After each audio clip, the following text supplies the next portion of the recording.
तिला दिलंय मी. दे तिला.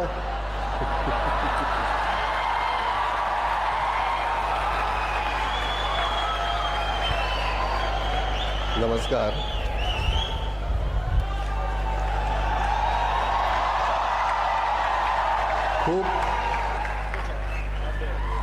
खूप दिवसांनी समवयस्क मुलं मला दिसलेली आहेत.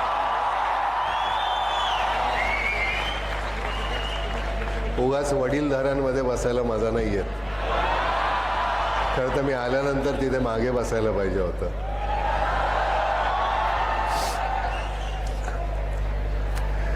इथं येण्याचं कारण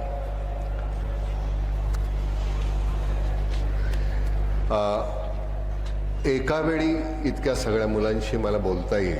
मला नेमकं काय वाटतंय या सगळ्या प्रवासामध्ये. जिथून सुरुवात केली होती तिथून नेमकं काय सांगायचं आहे ते तुमचं तुम्ही समजून घ्या. मला म्हणायचं काय ते मी माझ्या बाजूनं सांगतो.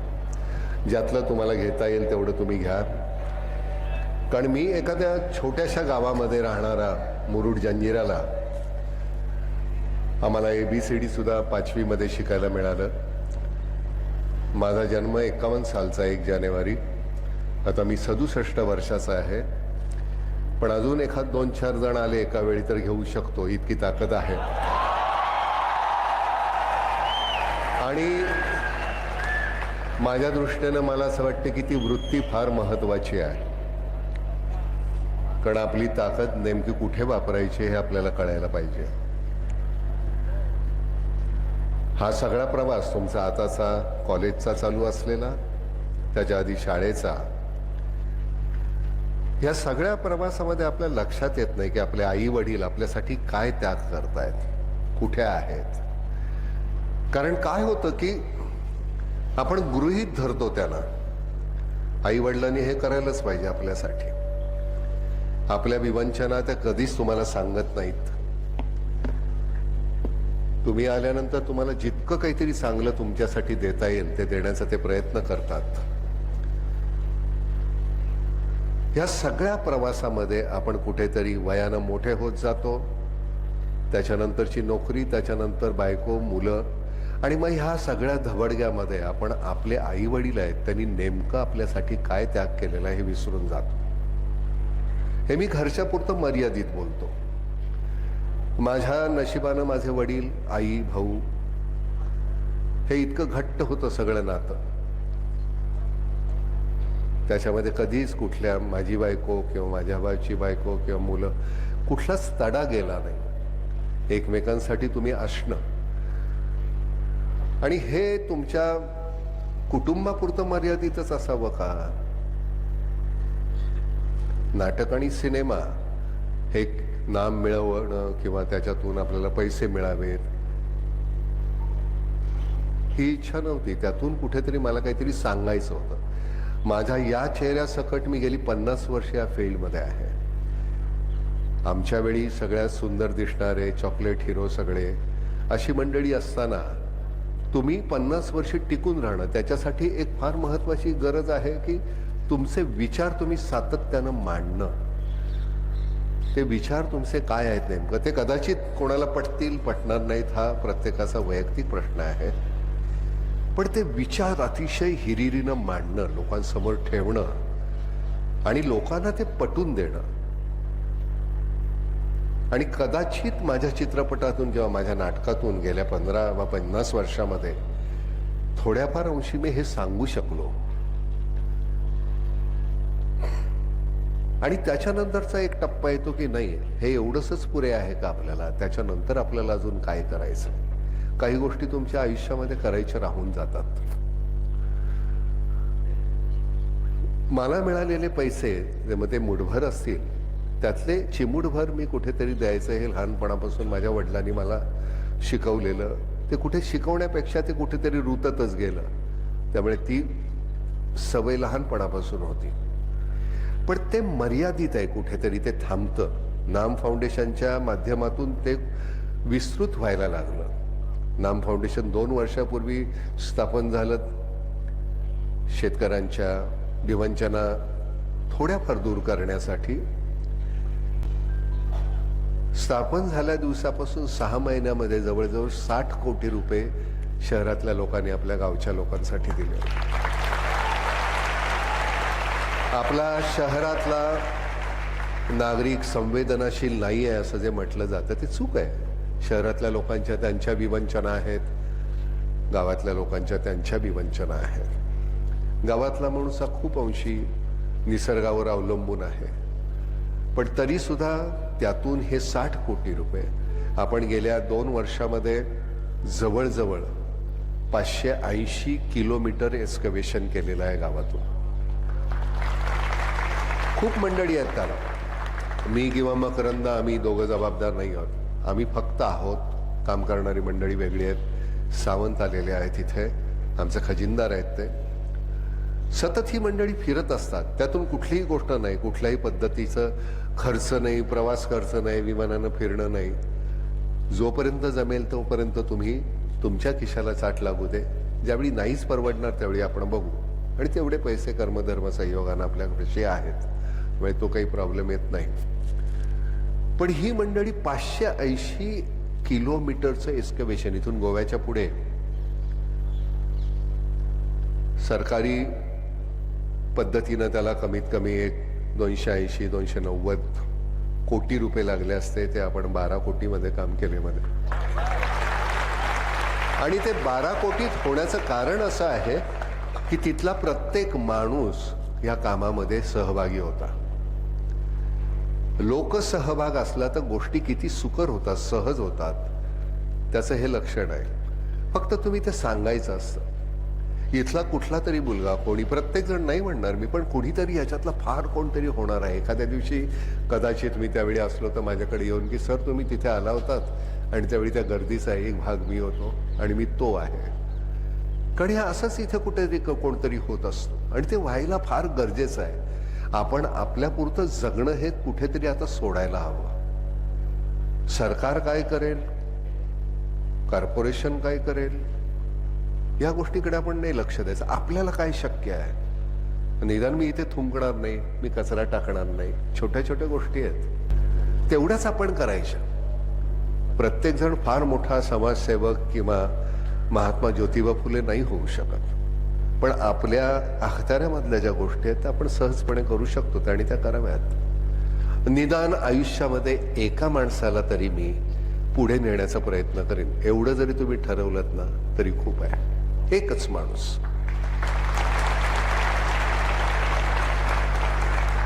या दंगली होतात, सगळं होतात, त्यामुळे अजून एक निदान एका माणसाला तरी वाचवेन हे मनामध्ये म्हणा.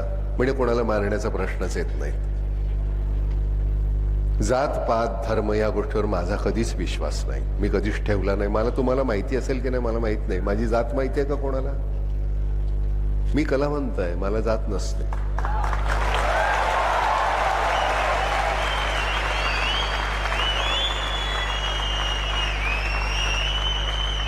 मी कधी तुम्हाला म्हटलं का माझा अभिनय समजून घ्या, मी अमुक अमुक जातीचा आहे? तसं काही नसतं. सगळं तुमच्या ठाई प्रत्येकाजवळ काहीतरी निखळ आहे, खूप छान आहे. आणि ते निखळ आहे ते मांडायला शिका, द्यायला शिका. सी डी देशमुख ज्यावेळी होते, सी डी देशमुख सगळ्यांनाच माहिती असेल असं माहिती नाही, पुढच्या मंडळींना माहिती आहे. सी डी देशमुख आपले अर्थमंत्री होते पहिले. SSC ला म्हणजे मॅट्रिकला पहिलं येणं म्हणजे हे सातत्यानं ते प्रत्येक परीक्षेत पहिले आले. परीक्षेचा रिझल्ट होता त्यावेळी ते सकाळी अतिशय अस्वस्थ होते, लवकर उठले खूप आणि निघाले. आईने विचारलं की काय रे बाबा, चिंतामणी आज विश्वास वाटत नाही का पहिला येणार हा? तो म्हणला नाही आई, दुसरा कोण आलाय ते बघायचंय मला. ह्याला आत्मविश्वास म्हणतात. मला बोलताना सुद्धा असं होतं, दुसरा कोण आलाय ते मला पाहायचंय, पहिला मीच. ही इतकी वृत्ती, इतकं स्वतःबद्दलचा आत्मविश्वास. म्हणजे ज्यावेळी नेहरूंचं आणि त्यांचं पटलं नाही, त्या माणसानी आपला राजीनामा त्यांच्या हातात दिला, इथून निघाले, हैदराबादला जाऊन स्थायिक झाले. ते शेवटचं सगळं उर्वरित आयुष्य त्यांनी हैदराबादला घालवलं. कुठल्याही गोष्टीची अपेक्षा नाही. एक कुठेतरी रेल्वेचा ऍक्सिडेंट होतो आणि लालबहादूर शास्त्री राजीनामा देतात.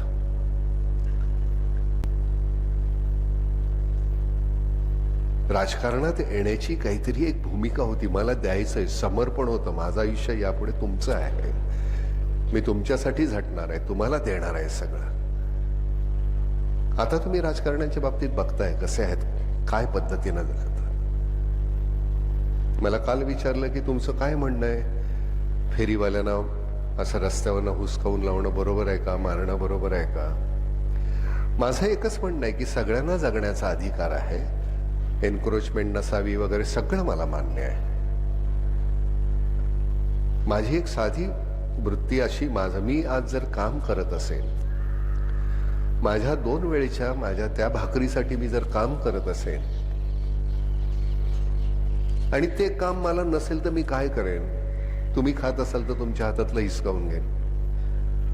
त्यामुळे मला काम करू द्या. माझं जर काही ते चुकीचं असेल, मला तुम्ही तो इतकी वर्ष का नाही तुमच्या कॉर्पोरेशननी ते डिमार्केशन केलेली? फेरीवाल्यांची काही चूक नाहीये, चूक तुमची आमची आहे. आपण कॉर्पोरेशनला विचारलं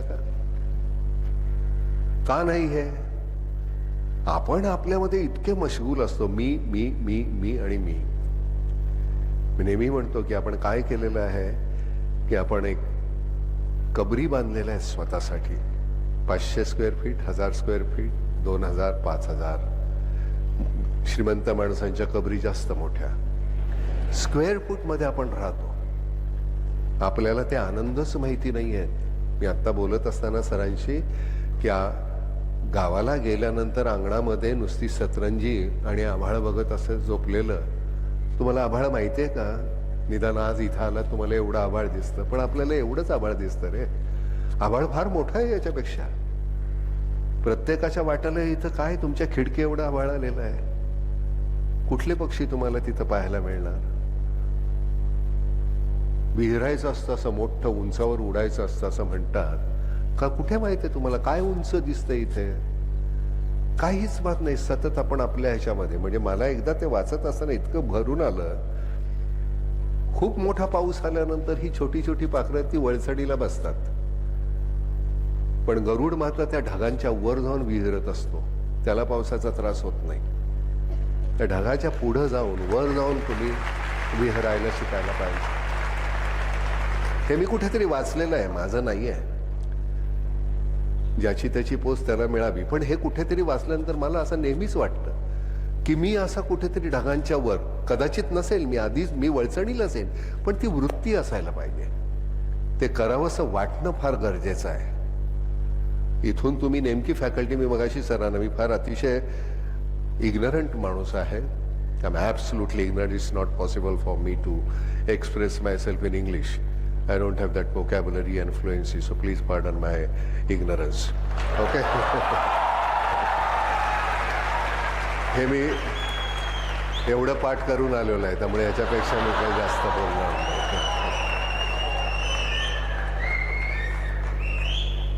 तुम्हाला देवाने प्रत्येक इथे बसलेला प्रत्येक माणूस हा ॲटम बॉम्ब आहे. इतकी ताकद त्याच्यात ठासून भरलेली आहे. त्याचा उपयोग करा. तुम्ही स्वतःसाठी तर जगायचंच आहे, तुम्हाला स्वतःला जगवायचंच आहे. बाजूची विषमता तुम्हाला बाहेर भरून काढायची आहे, ती असता कामा नये.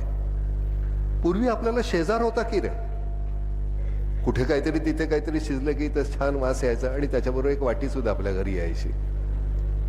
आपल्याकडे शिजलं की तिथे जायचे. आता ते राहिलंच नाही. बाजूला मयत झालं तरी आपल्याकडे बारसं चालू असतंय. शेजार गेला, शेजार धर्म गेला. चाळी होत्या, त्याच्यामध्ये चाळीमध्ये अख्खं मिळून सगळ्यांचं एक कुटुंब होतं. एवढ्या अशा चाळी असायच्या, त्याच्या घरी काय चाललंय ते तिथून कळायचं. परवा एक छान मी फोटो पाहिला. गावची म्हातारी माणसं अशी वेशीवर बसलेली आहेत, खूप माणसं म्हातारी अशी, आणि त्याच्या खाली हेडलाईन होती, गावचे CCTV कॅमेरा. कोण कुठं गेला, कोण कुठे गेली, कोण काय करतोय, काय सगळं त्याला माहिती असतं. कुठलीही गोष्ट त्यांच्यापासून लपत नाही, कारण त्याच्यातला तो एकोपा होता, एकमेकांबद्दल आदर होता, प्रेम होतं. आकस असला तरी तो गोंडच होता, कमालीचा होता, छान होता, तेवढ्या पुरता होता.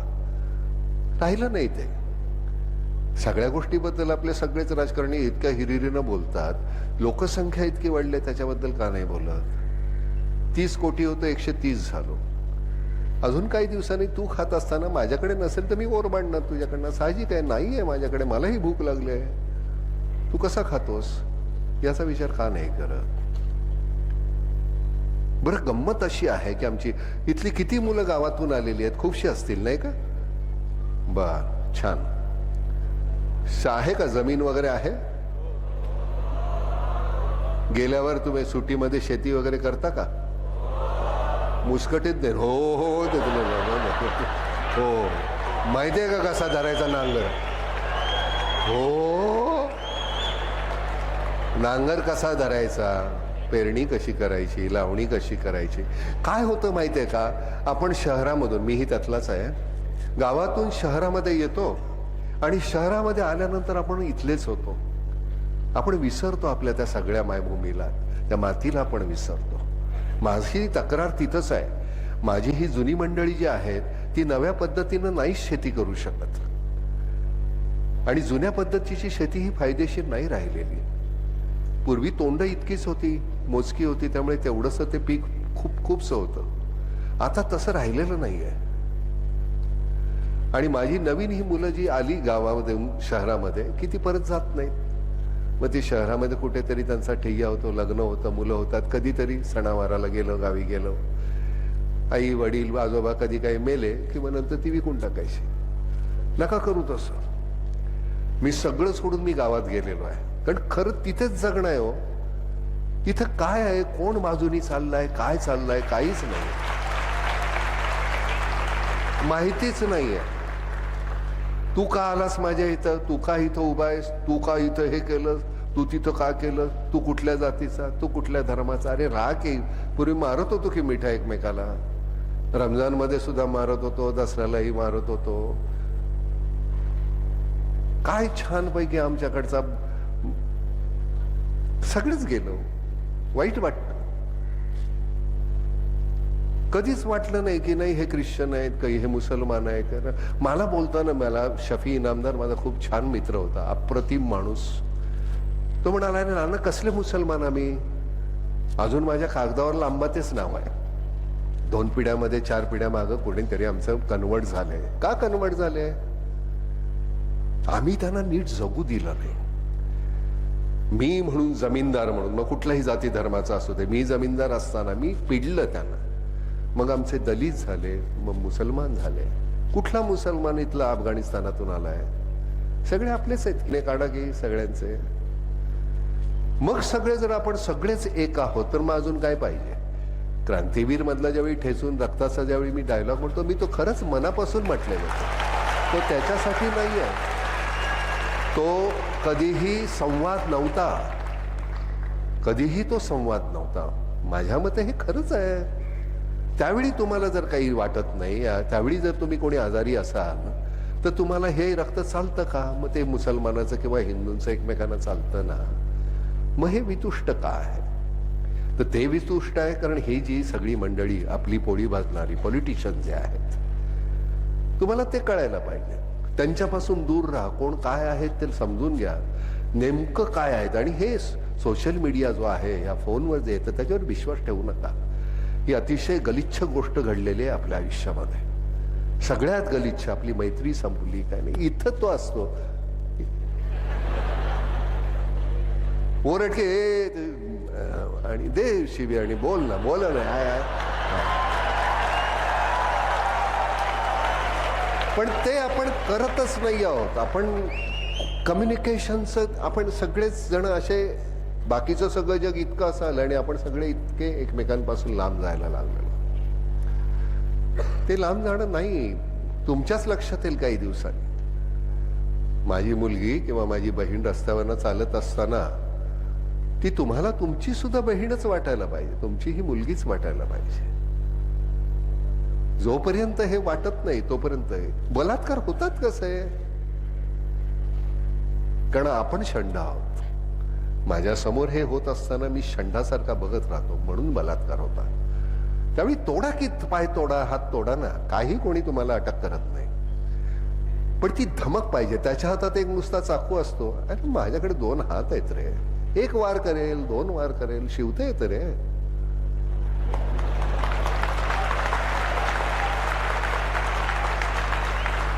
ज्यावेळी तुम्ही तिथे गप्प राहता त्यावेळी एक वेळ मरता.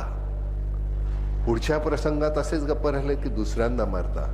आणि मग नुसतं आयुष्यभर खरे मरण येईपर्यंत मढ असतं आपलं. ते मढ नाही होऊ द्यायचं. आपण जगत राहा, जगा. जगण्याला ती काहीतरी एक पाहिजे रे, त्याला पोत असतो असा छान पैकी. ते जगणं आहे. ते नसेल तर काय मजा आहे ह्या. इथून शिकून बाहेर जात असताना एक डिग्री मिळते, त्याच्यावर तुम्हाला नोकरी मिळते, पगार मिळतो, सकाळी निघता, संध्याकाळी जाता, झोपता, पुन्हा उठता जाता, एक दिवस मरून जातो आपण. जगणं कधी? मग त्याच्यासाठी जगायला वेळ काढा. हे मी करणारच आहे. ते जगण्यासाठी मला रोजचं जे आहे त्याच्यासाठी मला हे करावं लागणार आहे. पण मग मला खरं जे जगायचंय म्हणजे नेमकं काय, ती जगण्याची तुमची व्याख्या तुम्ही ठरवा. कृष्णाची गीता आपल्याला सगळ्यांना अवेलेबल आहे, पण तुमची गीता स्वतः लिहा. तुमचं मोरपंख तुम्ही शोधा.